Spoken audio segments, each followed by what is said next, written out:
Então, bora abrir a escritura, irmão. Salmo 119. Salmo 119. Salmo 119. A gente vai ler do 1 ao 8. Salmo 119, do 1 ao 8. A escritura diz o seguinte: Bem-aventurados e irrepreensíveis no seu caminho, que andam na lei do Senhor. Bem-aventurados que guardam as suas prescrições e o buscam de todo o coração. Não praticam iniquidade e andam nos seus caminhos. Tu ordenaste os teus mandamentos, para que os cumpramos à risca. Tomara seja firme os meus passos, para que eu observe os teus preceitos. Então não terei de que me envergonhar, quando considerar em todos os teus mandamentos. Render-te-ei graças com integridade de coração, quando tiver aprendido os teus retos juízos. Cumprirei os teus decretos, não me desampares jamais. Amém, irmão. Vamos orar? Senhor nosso Deus que está nos céus, nós queremos te rogar, Pai, que o Senhor nos abençoe a nossa reunião, ó Deus, de oração e doutrina. Também te peço, Pai, pela reunião lá de Camaragibe, que o Senhor abençoe teus servos lá. Te agradecendo também, ó Deus, a reunião de ontem, Pai, feita lá em Arthur, de doutrina. Te pedi, Pai, pela reunião da SAF de oração lá em Arthur amanhã. Também te pedi, Pai, pelo evangelismo para o final de semana, pelas visitas, ó Deus, na sexta-feira. Que o Senhor abençoe, Pai, as atividades das congregações essa semana, Deus. Traz, ó Pai, os teus santos que o Senhor decretou que haveria de subir em paz, ó Pai. Nos protege de todo mal, nos perdoa os nossos pecados. Em nome de Jesus. Amém, Pai. Irmão, vamos pegar as nossas pastinhas. Vamos cantar.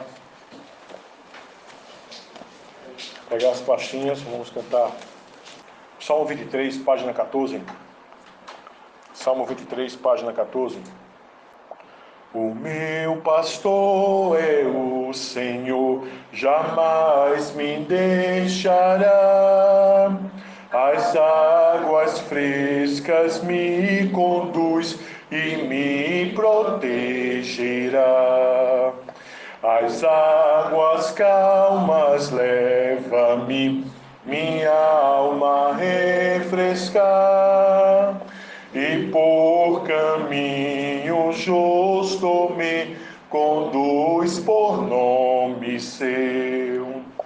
Se a morte me ameaçar no vale da escuridão, temerei mal nenhum, pois tu comigo estás. A tua vara e o teu bordão a mim consolo dão. Tua mesa tu prepara-me diante de inimigos meus. Com óleo a fonte unge-me, transborda o copo meu. Bondade tua e compaixão deveras me seguirão. Misericórdia gozarei em todos os dias meus, e eternamente habitarei na casa do Senhor. Bom, irmãos, como eu tinha dito, né, a semana passada, antes da gente entrar propriamente no estudo do livro da Aliança, né, que é Êxodo 20 até o 23, 33, a gente vai passar um tempinho também estudando o Código da Aliança, não é? A gente vai ver primeiro essa questão mais sistemática, por assim dizer, tá? Lembrando, irmão, que depois esses slides aí eu vou estar disponibilizando lá, tá? No zap da igreja. Então, olha só, irmãos. A gente viu a semana passada, aí eu vou estar revisando o que a gente viu a semana passada. A gente viu sobre os aspectos da lei, certo? O que é a lei de Deus? Deus proferiu e revelou diversas determinações e deveres para o homem em diferentes épocas na história da humanidade. Sua vontade para o homem constitui a sua lei, e ela representa o que é de melhor para os seus. Quando estudamos a lei de Deus mais detalhadamente, devemos, entretanto, discernir os diversos aspectos apresentados na Bíblia desta lei. Como devemos classificar e entendê-la? Muitos mal-entendidos e doutrinas erradas podem ser evitadas se compreendemos que a palavra de Deus apresenta os seguintes aspectos da lei. Então vamos lá. Isso que a gente vai ver agora, a gente viu a semana passada, só é a título de revisão. A primeira divisão é a lei civil e judicial, que é o Código Civil, tá? Representa a legislação dada à sociedade ou ao Estado de Israel. E a gente tem o exemplo, né? Os crimes contra a propriedade e suas respectivas punições. Antes de prosseguir, irmão, deixa eu também só lembrar aos irmãos aquilo que a gente viu a semana passada. A lei de Deus, ela não foi dada só a partir de Êxodo capítulo 20. A lei de Deus, ela já foi dada ao homem desde o Éden. Mas lembre-se que quando nós falamos lei de Deus, nós não estamos falando só nos 10 mandamentos. Como os irmãos vão ver, os 10 mandamentos é um dos aspectos da lei de Deus. Os 10 mandamentos é aquilo que se compreende por lei moral. E é um dos aspectos da lei de Deus. Tá?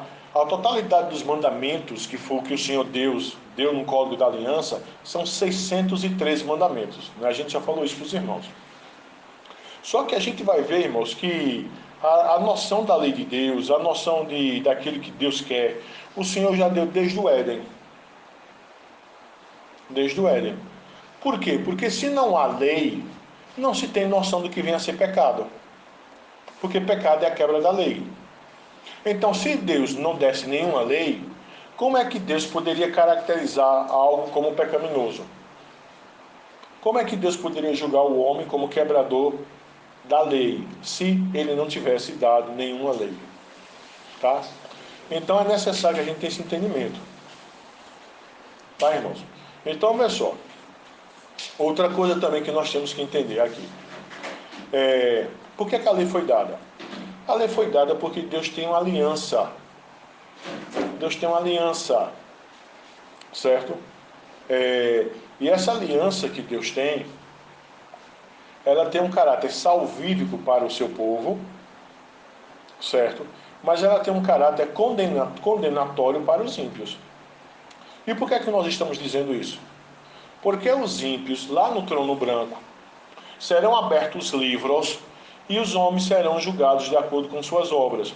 E se o nome do homem não estiver escrito no livro da vida, ele será lançado no lago de fogo.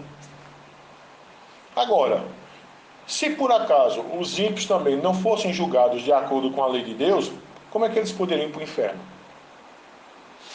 Então é necessário que a gente tenha essa compreensão. A lei fora dada lá no Éden, antes da queda. O homem se tornou pecador porque quebrou a lei. Aí o que é graça? Aí você começa a entender o que é graça. O que é graça? Graça é um favor imerecido. Por quê? Porque depois da queda o homem só merecia a condenação total. Mas Deus, na sua graça, escolheu um povo para si, para derramar graça sobre esse povo. Certo? E para com esse povo que Deus derramou graça, a lei também se relacionar com eles, mas não numa perspectiva condenatória. Certo? Mas numa perspectiva de norma de vida. Mas a gente também vai ver isso quando estiver vendo aqui o uso tríplice da lei. Eu quero que vocês entendam isso também. Tá? Então, primeiro vamos relembrar o que é os aspectos da lei. Certo? Então, o primeiro aspecto da lei é a lei civil e judicial, que é o Código Civil que o Senhor Deus deu. Certo? Vamos também compreender, irmãos, aquela questão que eu falei a semana passada. Estão lembrados? De substância e embalagem. Estão lembrados? Então é aquela questão. Alguém que não compreende essas coisas diz, está vendo? Ó, tem certas coisas lá que está no Antigo Testamento que não serve mais para a gente hoje. Aí o cara cita a lei. É verdade, ele está citando a embalagem. Mas o princípio que subjaz, o princípio que está no mandamento, ele é aplicado. é feita aquela questão, né? Lá a lei diz, ó, eu vou parafrasear o texto, tá? Se tu tiveres um boi brabo, e se tu deixares o boi brabo solto, se tu não fechar a porta lá do teu sítio, e o boi brabo sair e matar o boi manso, você tem que pagar não sei o que, não sei o que, não sei o que. Alguém poderia dizer, bom, essa lei não vale mais para mim porque eu não tenho boi. Mas observe, irmãos, a embalagem realmente você não tem boi. Mas se por acaso você tiver um pitbull, e se esse pitbull sair e machucar alguém, e matar o cachorro de alguém, você não é responsabilizado? Então observa, o princípio da lei, o preceito da lei permanece. Que é o quê? Que nós devemos ter responsabilidade. Isso. Então isso aqui é a lei civil. Tá? Por exemplo, será que é pecado e é errado se por acaso nós vermos uma pessoa que é deficiente visual, a gente colocasse algo para essa pessoa cair? Não é errado isso? E não é pecado? Então observa, o princípio de tenha responsabilidade permanece. Tá? Então esse primeiro aspecto da lei de Deus civil. O segundo aspecto que também nós vimos a semana passada é o aspecto cerimonial. É aquilo que a gente viu depois da queda. Nenhum homem pode se chegar a Deus a não ser através de um mediador e com uma oferta. Alguém ou algo. Isso, alguém com algo. Não é mais como era antes da queda, que o Senhor Deus vinha na viração do dia e Adão conversava com Deus. Não esquece aquilo. Mas se alguém entrar na minha casa e eu matar essa pessoa? Aí é outra situação, entendeu? Aí é outra situação, porque aí teria que se levar em conta a questão de legítima defesa e outras situações, tá? Uhum. Então, vê só. Essa questão da lei cerimonial. Você vai ver lá Abel e Caim. Eles se chegam a Deus com algo, certo? Abraão, Moisés, não é? Depois do Senhor Jesus, como é que nós nos achegamos a Deus? Através de quem? De Jesus Cristo. E por que Deus nos atende? Por causa do sacrifício de quem? Então observa, é verdade que a lei cerimonial que está lá no livro de Levítico, certo? A gente não faz aquilo. Então, tá vendo? Eu não faço nada que está aqui. Peraí. Você não faz a forma, mas a substância é a mesma. A substância é a mesma. Ou seja, que eu devo me chegar para o meu Deus através de alguém, entendeu? É aqui que a gente já viu. Cristo é oferta e ofertante. Cristo é sumo sacerdote, mas ele é o Cordeiro Pascual. Entende? Então, essa lei cerimonial, ela representa a legislação levítica do Velho Testamento, certo? Como lá, e hoje em dia seria o quê? Seria a ideia de nós cultuarmos a Deus, a gente chegar a Deus, da gente estar em culto solene, cultuando a Deus. Mas observa, não mais da mesma forma que era no Antigo Testamento, mas o preceito permanece. Estão compreendendo isso, irmãos? Está claro para todo mundo? Vamos andar. Lei moral, os 10 mandamentos. Representa a vontade de Deus para com o homem, no que diz respeito ao seu comportamento e seus deveres principais. Então, isso é os 10 mandamentos. Então, irmãos, se quiser anotar, ou então se quiser memorizar, apesar que isso aqui eu vou colocar lá no zap da igreja, a lei de Deus tem 3 aspectos: civil, cerimonial e moral. Que é os 10 mandamentos? E moral. Certo? Quem é bom de matemática? 613 menos 10, nós temos o quê? 600 e... Oi? 603 mandamentos, que vai se dividir em leis cerimoniais e código civil. Tá certo?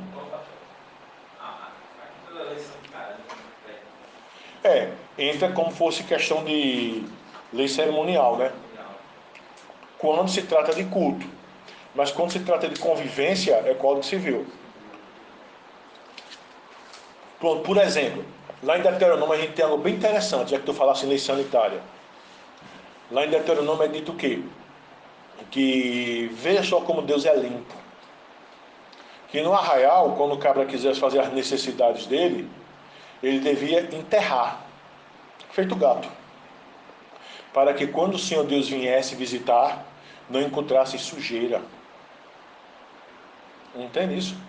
Então, numa época que você não tinha serviço sanitário, né, tudo direitinho, ali, ó, é um Código Civil. Aí então a pergunta é, aí você só usar um pouquinho a cabeça, né?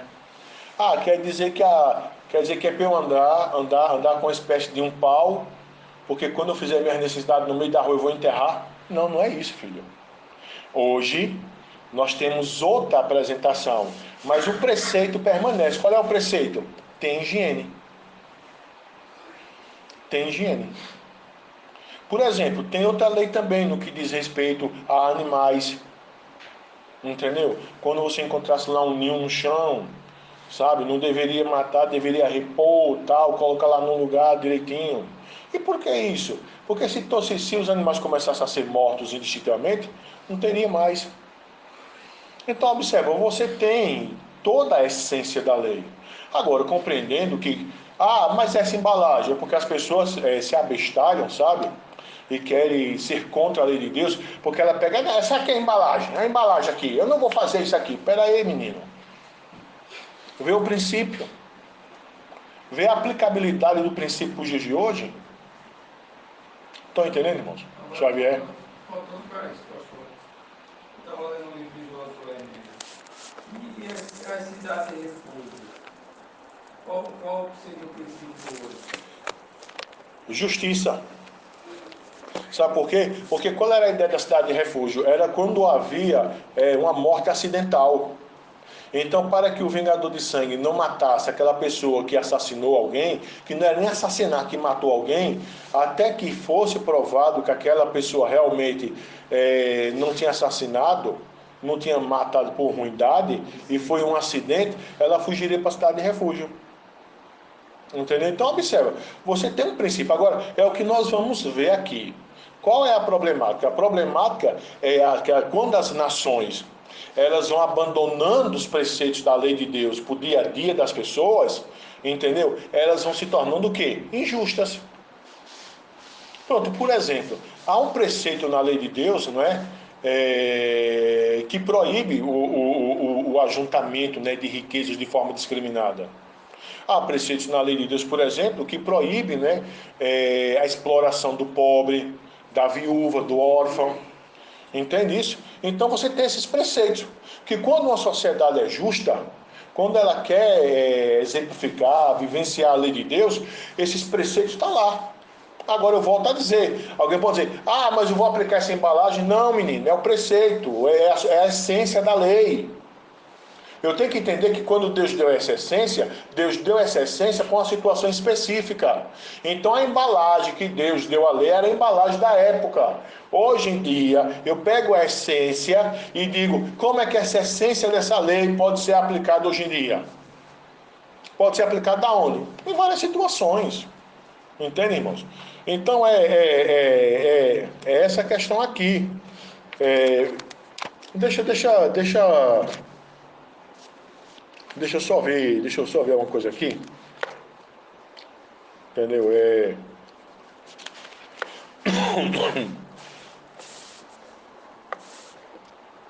Por exemplo, um exemplo de Código Civil, tá? Deuteronômio 25:13, por exemplo.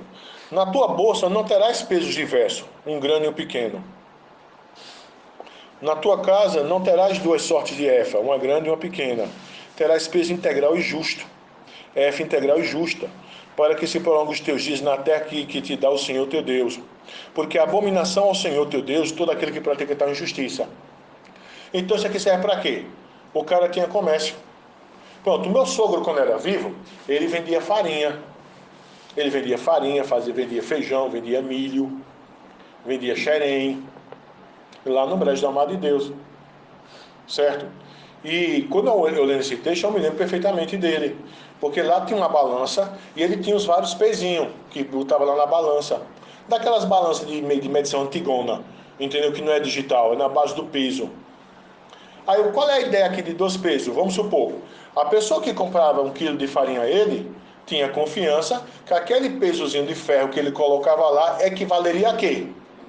A 1 quilo. O que é um peso injusto? É o cara pegar aquele peso ali, equivalente a 700 gramas, mas tá lá com o nome 1 quilo.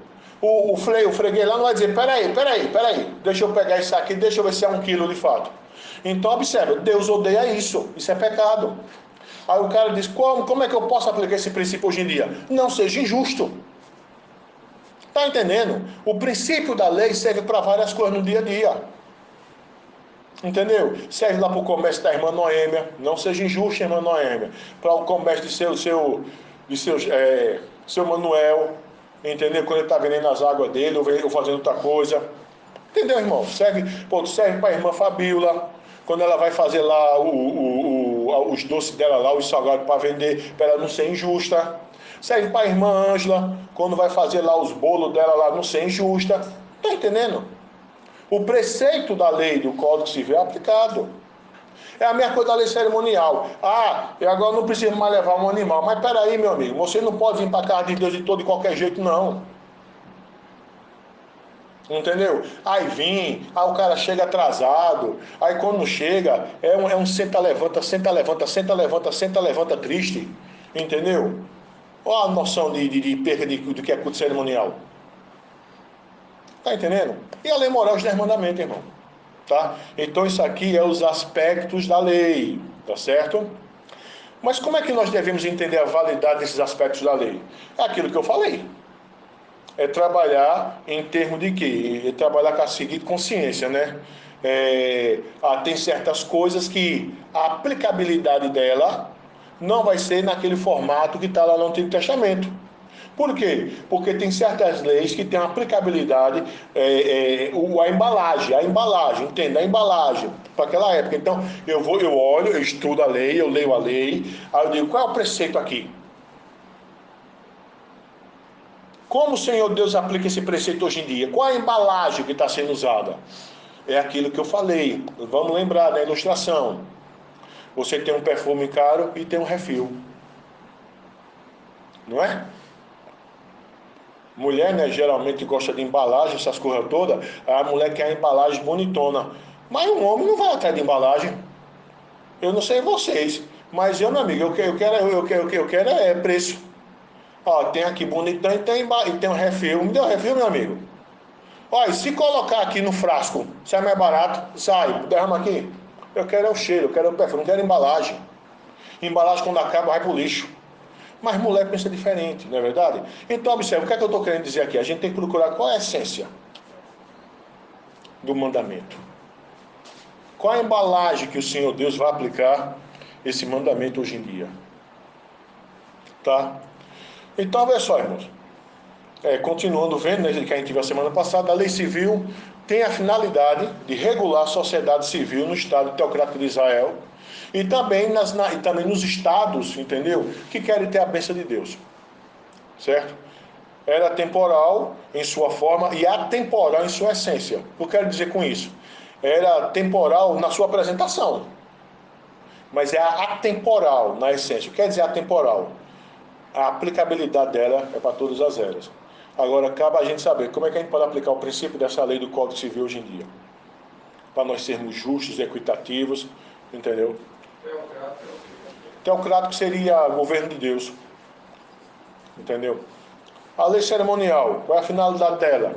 Tinha a finalidade de impressionar os homens à santidade de Deus e concentrar suas atenções no Messias prometido, Cristo, fora do qual não há esperança. Como tal, foi cumprida com sua vinda e não se aplica aos nossos dias. Em que sentido? Não se aplica aos nossos dias no sentido da embalagem. O princípio é o mesmo. Porque eu não posso me chegar a Deus a não ser através de um mediador. Entendeu, irmãos? Não é? E aqui a gente tem uma questão aqui de algumas seitas aí que fazem confusão, tá? E a lei moral tem a finalidade de deixar bem claro aos homens os seus deveres, revelando suas carências e auxiliando a discernir o bem do mal. Como tal, é aplicável em todas as épocas e ocasiões, e assim foi apresentada por Jesus, que nunca aboliu. Certo? Então, isso aqui é sobre os aspectos da lei de Deus. Foi mais ou menos aquilo que nós vimos na semana passada. Tá claro isso? Tá tranquilo? Tá claro na cabeça de todo mundo? Então, aquela lei que a lei diz que proibia o homem se deitar contra o homem, se fosse mulher, e da mulher se deitar com o animal, ela se encaixa como lei civil ou lei moral? lei civil. E o preceito. A essência dela e. Sim, a essência dela é que é pecado diante de Deus. Estou dizendo assim, ela não mudou, cara. Então ela continua sendo a. Sim, sim. A embalagem. É porque, justamente, porque haverá certas coisas que a embalagem continua com a essência. E outras coisas que a embalagem é uma questão circunstancial da época, aí eu tenho que entender como é que essa essência se aplicaria hoje em dia. Tá? Então, irmãos, ó, a gente viu aspectos, preste atenção, nós vimos aspectos. A gente vai ver agora diferentes tipos de leis. Tá? Então, vamos lá. Ao olhar para a Bíblia, como contendo uma revelação da vontade de Deus, a primeira coisa que chama a atenção é a grande diversidade de preceitos ali contida. Essa diferença se deve à natureza dos preceitos e à base sobre a qual repousam ou à razão pela qual eles são obrigatórios. A primeira classe, observe, isso é tipos, tá? Tipos. A primeira classe são as leis que se baseiam na natureza de Deus. Então, você vai ter leis. Agora, deixa eu só dizer uma coisa. Esses tipos aqui referem-se aos 613 mandamentos, tá? As leis do Código da Aliança completo, tá bom? Então, você vai ter as leis que se baseiam na natureza de Deus. A esta classe pertence o mandamento de amar supremamente a Deus, de ser justo, misericordioso, gentil. O amor deve ser sempre e em por toda parte obrigatório. A soberba, inveja, malícia devem ser em todos os lugares e sempre nocivos. Tais leis são obrigatórias para todas as criaturas racionais, tanto anjos quanto homens. O critério dessas leis é que elas são absolutamente imutáveis e indispensáveis. Qualquer mudança nelas implicaria não meramente mudança nas relações humanas, mas também na própria natureza de Deus. Então, há leis que exemplificam aquilo que Deus é. Ser justo. Leis que falam. Aí não é uma lei específica, aí são grupos de lei, tá? Aqui eu estou falando das essências, tá bom? Leis que falam que nós devemos ser justos. Elas nunca vão mudar. Porque elas refletem o caráter de Deus. Leis que falam que nós devemos ser misericordiosos. Nunca vai mudar. Porque são leis que refletem o caráter de Deus. Estão entendendo, irmãos? Então, as leis que se baseiam na natureza de Deus, ela não muda. Vamos para o segundo tipo de lei. Uma segunda classe de leis inclui aquelas que têm por base as relações permanentes dos homens. Observe isso aí. Em seu estado de existência. Essas são as leis morais, em distinção às leis meramente estatutárias. A gente vai ver daqui a pouco. Acerca da propriedade, do matrimônio e dos deveres de pai e filhos, ou de superiores e inferiores. Tais leis dizem respeito aos seres humanos, somente em seu estado atual de existência. Elas são, não obstante, permanentes quanto às relações que persistem em contemplar. Pronto, é feita aquela questão, né? Por quanto tempo um filho deve obediência a um pai e uma mãe? Até quando? Oi? Até morrer, né? Tá entendendo isso aí?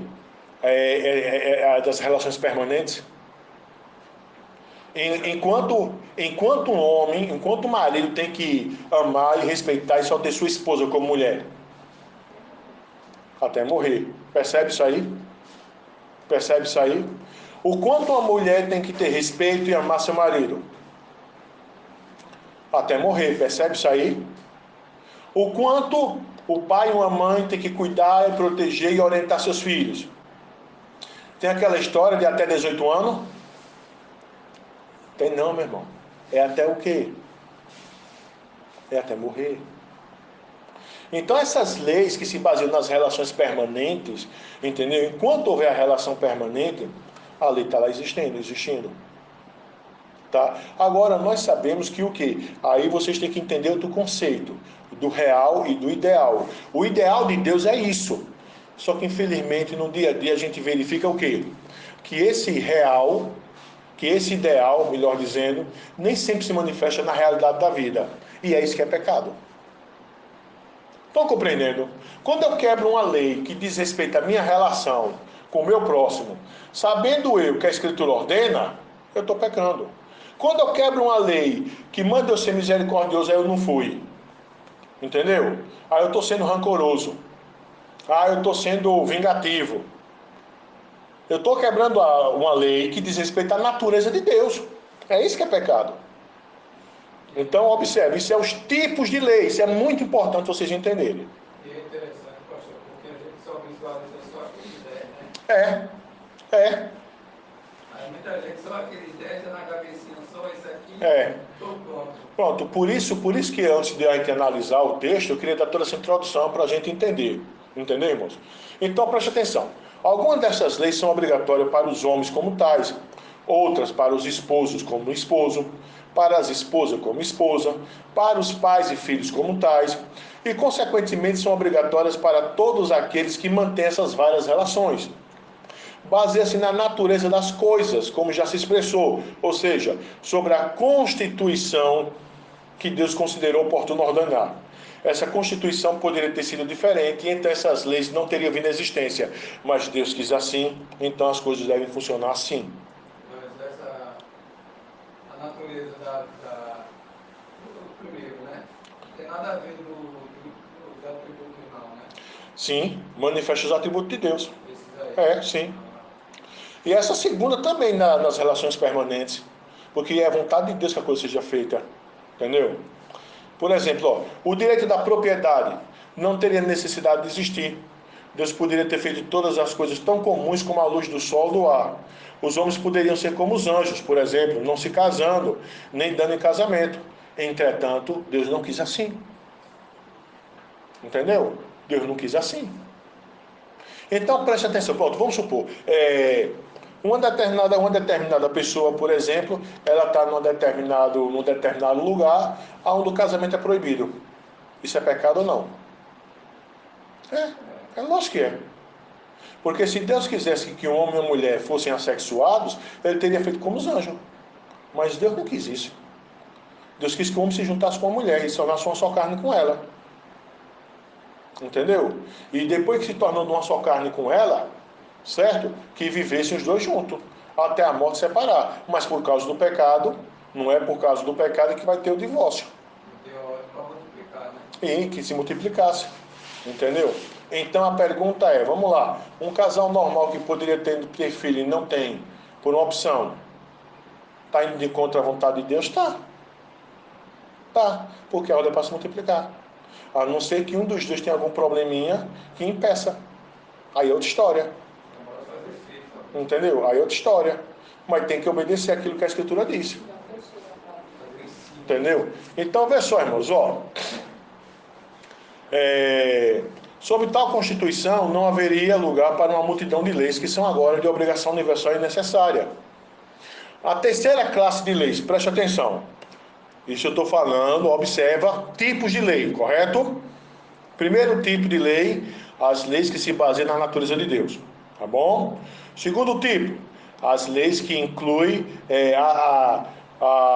inclui aquelas que têm por base as relações permanentes dos homens, tá bom? Em seu estado atual de existência. E o terceiro tipo de lei tem por base, preste atenção, certas relações temporais dos homens, ou condições da sociedade, regida pela autoridade de Deus. A esta classe pertence muitas das leis judiciais, ou civis da antiga teocracia, leis que regulavam a distribuição de propriedade, deveres de esposo e esposa, castigo de crime, etc. Então você vai ter certas leis que estão baseadas nas relações temporais. O que é uma relação temporal? Por exemplo, vamos exemplificar o que é uma relação temporal. Alguém vai lá no estabelecimento da irmã Noêmia comprar um negócio dela lá. Então, o que é que se espera? Que a irmã seja justa, quando for vender, que a pessoa seja justo quando for pagar. Por exemplo, se eu chego lá com dinheiro lá falso, tentando passar na irmã, não é pecado? Entendeu? Então, observa, é lógico que aí eu vou lá na irmã, manda eu comprar um negócio dela, essa relação não vai durar na eternidade, eternamente. Só vai durar aquele momento ali. Mas até nessas relações que duram somente um momento, estão compreendendo, irmãos? Um momento eu tenho que ser justo. Sabe o que é interessante isso aqui, irmão? Que a gente observa da seguinte forma. Quando a gente compreende isso aqui, a gente entende o que é pecado. A gente entende o que é pecado. Sabe? E é o que o Feito Xavier bem falou. Pecado não é somente a transgressão dos 10 mandamentos. É a transgressão de todas as leis que o Senhor Deus deu. Quer seja de perspectiva civil jurídica, quer seja de perspectiva cerimonial, quer seja a lei moral de Deus. A gente tem que entender esses tipos de lei, né? Tipos de lei. Observa, tipos de lei. Aquilo que nós vimos anteriormente é aspecto da lei, correto? O que a gente está vendo agora é tipos de lei. Então, ó, tem lei que se baseia na natureza de Deus, tem lei que se baseia nas relações permanentes dos homens, certo? Obviamente, né, permanente até quando o Senhor Deus botar o fim, e tem leis que se baseiam nessas relações temporárias, que elas não têm um caráter permanente, mas mesmo nessas relações temporárias, entendeu? Tem que ser justo. Você já imaginou? Aí a irmã Ângela faz pamonha, não é? A Ivânia é doidinha para comer umas pamonha. Aí eu digo, irmã Ângela, a senhora faz aí umas 3 pamonha. A gente crente que a pamonha é pamonha de verdade. Aí a irmã Ângela maliciosamente mete fuba de milho, cuscuz, entendeu? Sabe como é que é? Aí quando o Vânia mete o dente na pamonha, o Vânia que conhece pamonha doidado, entendeu? Quando mete o dente na pamonha, tá lá, aparece um floco de cuscuz. Aí observa, foi uma relação temporária, uma relação de compra e venda, mas nessa relação de compra e venda que é temporária, a Ângela foi o quê? Desonesta. Entendeu? Porque ela vendeu algo gato por lebre. Agora, se a Ângela chegar, preste atenção como isso é interessante, se a Ângela chegar e disser só, irmã Vânia, a pamonha não é de milho, não é de cuscuz também, viu? Então, se Vânia reclamar, Vânia está sendo o quê? Injusta. Porque ela não foi avisada que a pamonha vem cuscuz no meio? Estão compreendendo, irmãos? Então, até nessas relações temporárias que nós temos uns com os outros, entendeu? Passageiras, sabe? Nós temos que ser justos. Pronto, uma aplicabilidade, pronto, um Breno da vida que brinca de bola, não é? Aí tá lá Breno brincando de bola lá, com os cabras lá, Breno é um crente, servo de Deus, aí Breno olha e diz, eu vou quebrar esse cara, vou entrar na malícia.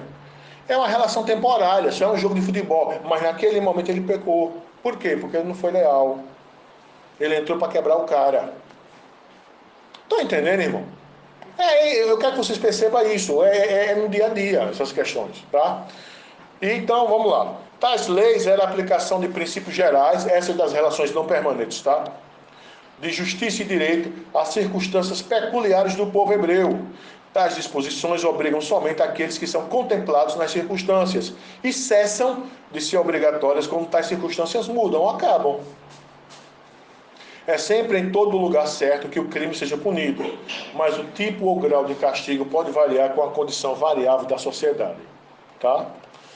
É sempre justo que os pobres sejam socorridos, mas uma maneira de cumprir esse dever pode ser apropriada em uma época e país, e outra preferível em outros tempos e lugares. Portanto, todas aquelas leis do Velho Testamento que tinham sua base nas circunstâncias peculiares dos hebreus, deixaram de ser obrigatórias quando se desenvolveu a antiga aliança, desvaneceu a antiga aliança.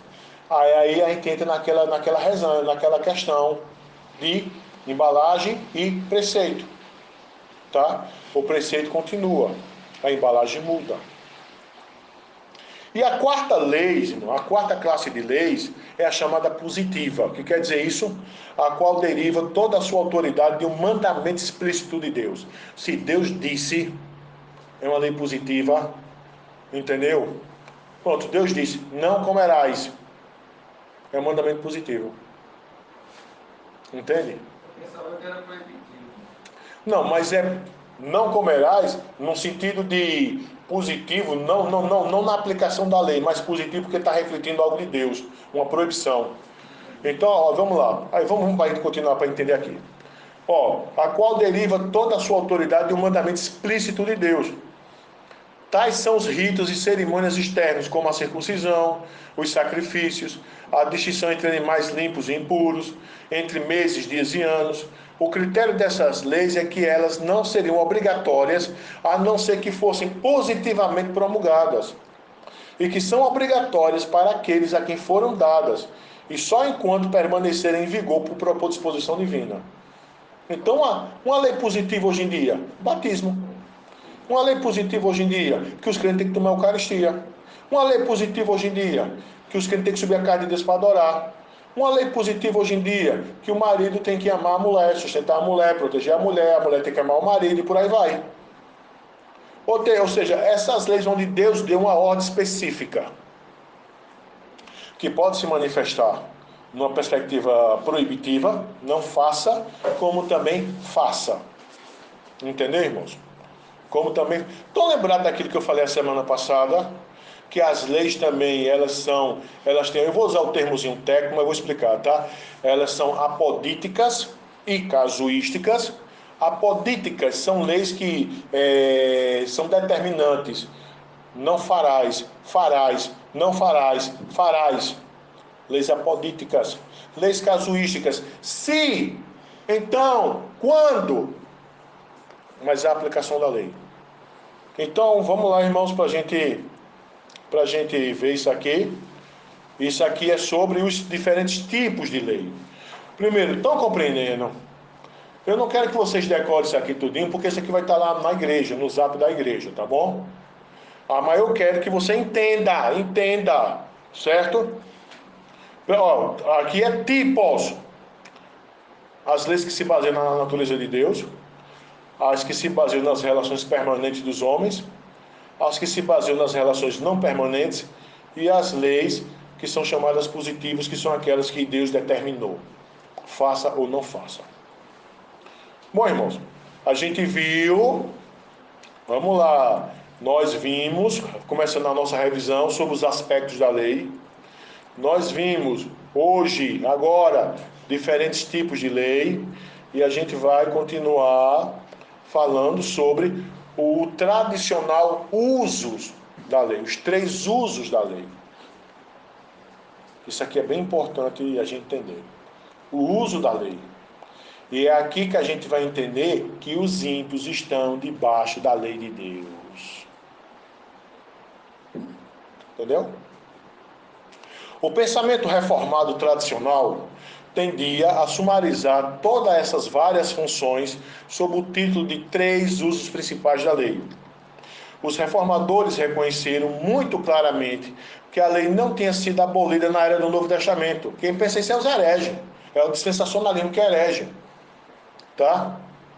Que é aquela ideia, irmão, que diz: o Antigo Testamento é coisa de judeu, a gente está na época da graça, como se o Antigo Testamento não tivesse graça. Entendeu? Eu conheci mesmo um cabra lá em Caruaru, que já morreu, que ele dizia que a Bíblia só servia para o cristão de Atos para frente. Ele não lia o Antigo Testamento e não lia os Evangelhos. Dizia que Pai Nosso é coisa de judeu. Que a Bíblia só era de Atos a Apocalipse. O restante podia rasgar, jogar fora, tocar fogo. Não servia. Entende? Isso é heresia do dispensacionalismo. Tá? E ele era dispensacionalista. Certo? Então vamos lá, irmão.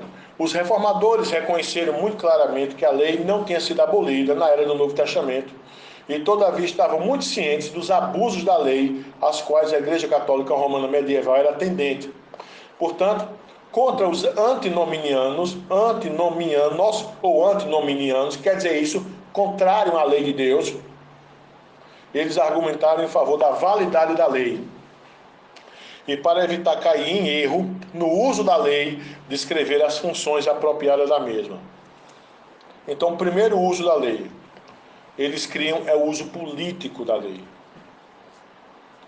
Eles acreditavam que a aplicação da lei de Deus pelo magistrado civil era necessário para a restrição apropriada e legítima do comportamento perverso dos homens ímpios.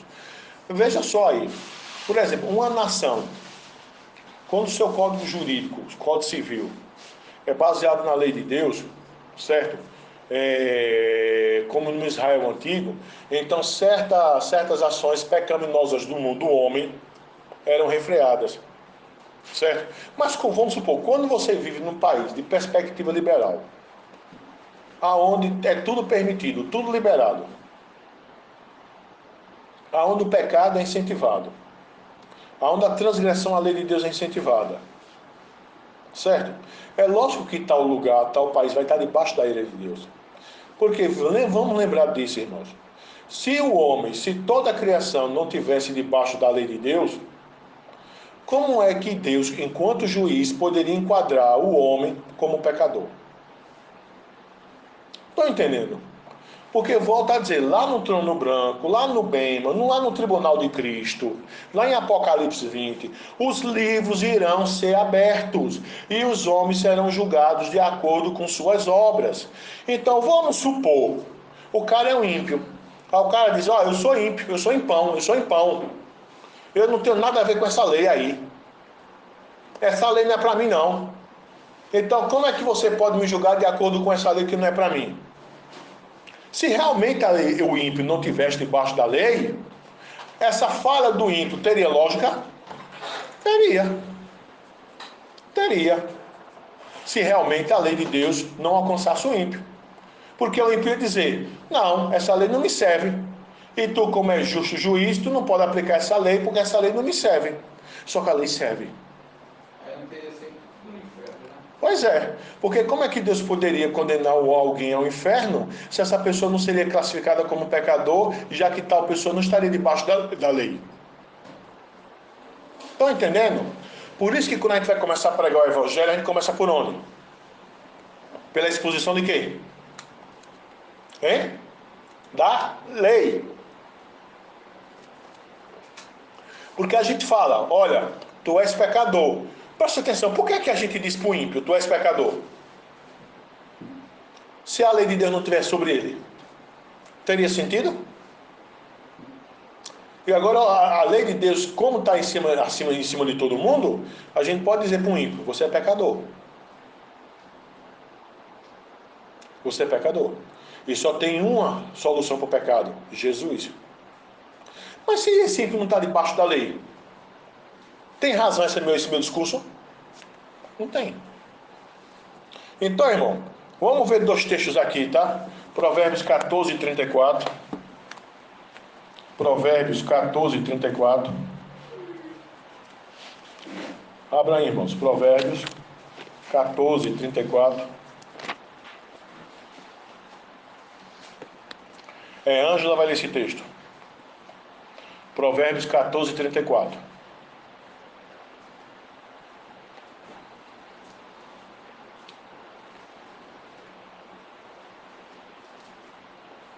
A justiça é a glória da nação, mas o pecado é a vergonha dos povos. Observa, a justiça é o quê? A glória da nação. Ou então, em outra tradução, exalta as nações. Mas o que é o pecado? A vergonha dos povos. Dos povos. Entendeu? Então, observa aí. Você tem o quê? Aí, todas as vezes que leis são promulgadas, leis são feitas que violam o caráter de Deus, a Escritura diz, irmãos, a Escritura diz que isso é a vergonha dos povos. Entendeu? É a vergonha dos povos. Está entendendo, irmãos? 1 Timóteo 1, de 8 a 11. 1 Timóteo 1, de 8 a 11. Lê, Guilherme. 1 Timóteo 1, de 8 a 11. Sabendo, porém, que a lei é boa, se alguém dela se utiliza de modo legítimo, tendo em vista que não se promulga a lei para que é justo, mas não para transgressores e rebeldes.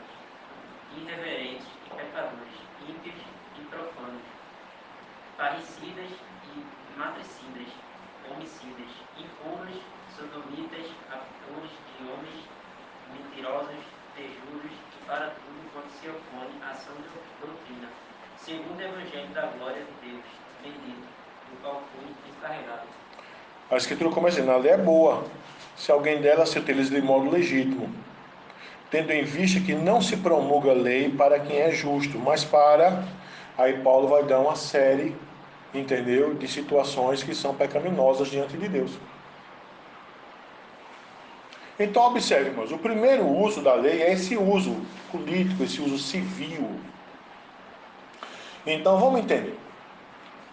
Aí chega lá no trono branco, no último dia, aí está lá um impão, não é? Um impão. Um impão, enquanto o ímpio, né? Enquanto teve nessa terra, o ímpio teve trocentas mulheres, o homem se deitou com 400 mulheres, entendeu? Se tornou uma só carne de várias mulheres. Porque se você for perguntar para qualquer ímpio aí, né? Certo? Na cabeça dele, quanto mais mulher ele tiver, é bom. Se você for perguntar para qualquer mulher ímpia que tem por aí afora, entendeu? Não é? Muitas, principalmente essas que não tem mais nenhum pudor, não tem mais nenhuma moralidade, que acham que tudo é permitido, entendeu? Na cabeça delas se eu namoro, não é? É cama, isso faz parte natural, não é? O mundo não pensa assim. Se você vai falar para um jovem, para um casal jovem aí no mundo, olha, vocês estão namorando, ó, tem cuidado, não faz sexo do casamento não. Vão rir da tua cara. Por exemplo, o Guilherme dá aula, né, Guilherme? Aí chega lá, Guilherme, na tua classe que tu dá aula. Você já dá aula para adolescente já, Guilherme? Aí Guilherme chega lá para os adolescentes que ele dá aula e diz, olha pessoal, é vontade de Deus que vocês namorem, mas que não faça sexo, que não tenha mão boba. Tu vai ser aplaudido ou vão rir da tua cara? Vão rir da tua cara, não vão? Por quê? Porque o conceito do mundo é que isso é o normal. Mas para Deus não. Para Deus não. Então observa, se as pessoas não tivessem debaixo da lei, elas podiam de fato, de verdade, rir.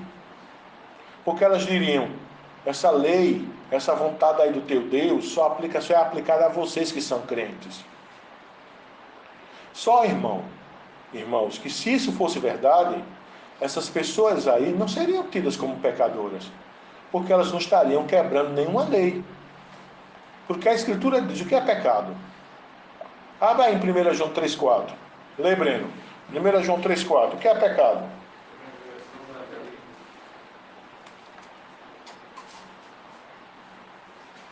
Primeiro João 3,4. O daquele que pratica o pecado também transgride a lei, porque o pecado é a transgressão da lei. A definição aí. Pecado é a transgressão da lei. Então a pergunta é, essas pessoas, todo ser humano, entendeu? Todo ser humano vai estar diante do trono branco? Sim. Sim. Todo ser humano vai estar diante do Bema, do Tribunal de Cristo, no trono branco? Sim. Sim. Os ímpios vão ser julgados de acordo com suas obras? Sim. Então a pergunta é, se a lei de Deus não está sob os ímpios, no seu uso político, no seu uso civil, entendeu? Os ímpios não teriam base legal para serem julgados por Deus. Não teria uma... Com certeza. Porque se não tem base legal, não tem base também para condenação. Mas não é isso que a Escritura diz. Compreende? Então, Guilherme, se você até querer começar a evangelizar lá, esse é um bom fundamento, um bom princípio. Dizer, não, vamos prestar conta diante de Deus. Vai prestar conta diante de Deus por todos os seus pecados. Até porque a gente vê em vida mesmo, eles têm as consequências dele. Pois é, perfeito, Xavier. Perfeito. Se em vida já tem as consequências, então a pergunta é, se tem consequência de pecado, segue-se que o ato é o quê? Pecado. Porque se o ato não fosse pecado, não teria as consequências do pecado. Isso é simples. E eles seriam imortais. Pois é. Entendeu? Pois é. É feito alguém disse, né?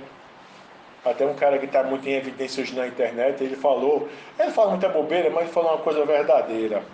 Ele diz da seguinte forma, que o maior arrependimento de quem aceitar, eu vou usar como ele falou, tá? Usar o termo que ele usa, a gente sabe que não é aceitar Jesus, né?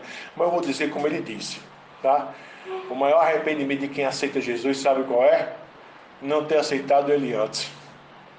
Sabe por quê? Por mais que isso seja bem arminiano não, né? Mas é verdade. Sabe por quê? Eu até me lembro do música de Eusébio de Paulo, né? A melhor coisa que eu já fiz foi ter aceitado Jesus, né? Mais ou menos essa letra. Mas sabe por quê, irmão? Porque se a raciocínio da seguinte forma: se eu tivesse Cristo no meu coração há mais tempo, eu não teria feito tanta coisa que eu fiz quando eu era ímpio. E hoje estou sofrendo as consequências por essas coisas que eu fiz quando eu era ímpio. Não é verdade? Então, o primeiro uso da lei é aí, irmão. A lei de Deus é aplicada sobre todos. Tá? Vamos lá. O segundo uso da lei é o quê? Que os reformadores identificaram foi o chamado uso pedagógico da lei. Ao fornecer a convicção do pecado e criar o senso de necessidade espiritual no pecador, a lei era um tutor que o trazia a Cristo. Pode observar, quando nós ouvimos o Evangelho pela primeira vez, entendeu? Quando nós ouvimos o Evangelho pela primeira vez, que o Evangelho começou a fazer sentido, porque o Evangelho nos acusou dos nossos pecados. E quando Deus tirou a venda dos nossos olhos, quando Deus tirou as escamas dos nossos olhos, aquilo que nós fazíamos, entendeu? Que era pecado, o Espírito Santo manifesta agora para nós que é pecado, e aquilo ali nos faz perceber que nós precisamos de um Salvador. Então esse uso da lei é o uso pedagógico, ou seja, a lei está te trazendo para Cristo. Mas a lei só traz para Cristo quem for eleito de Deus. Esse uso pedagógico é somente Para os eleitos de Deus. Que é justamente o papel que a lei faz, Xavier, antes de nós virmos para Cristo.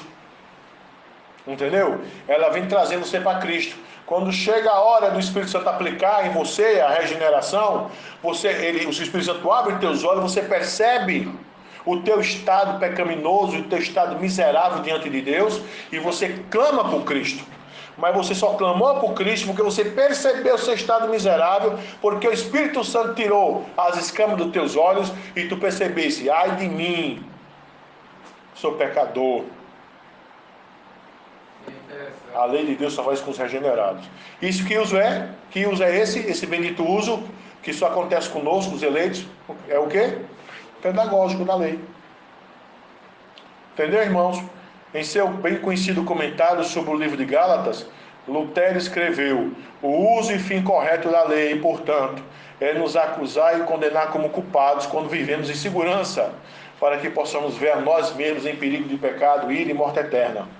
A lei, com esse ofício, ajuda indiretamente na justificação, no fato de direcionar o homem para a promessa da graça. Vamos ver o texto? Gálatas 3. Gálatas 3, 19 a 24.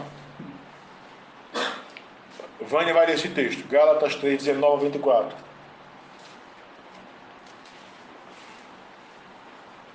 Gálatas 3, 19 a 24.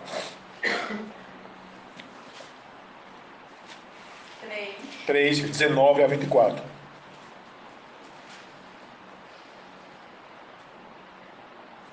Qual, pois, a razão de ser a lei foi adicionada por causa das transgressões, até que viesse o descendente a quem se fez a promessa, e foi promulgada por meio de ambos, pela mão de um mediador.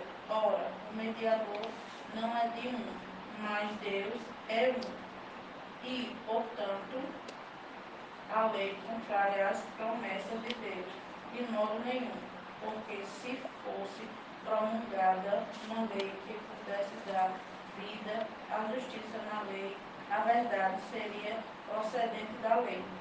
Mas a Escritura encerrou tudo sobre o pecado, para que, mediante a fé em Jesus Cristo, fosse a promessa concedida aos que creem. Leia até o 24. Mas antes que viesse a fé, estávamos sob a tutela da lei. Observa. Ela, encerrados para essa fé em que de futuro haveria de revelar-se, de maneira que a lei nos serviu de aio para nos conduzir a Cristo, a fim de que fôssemos justificados por fé. Percebe?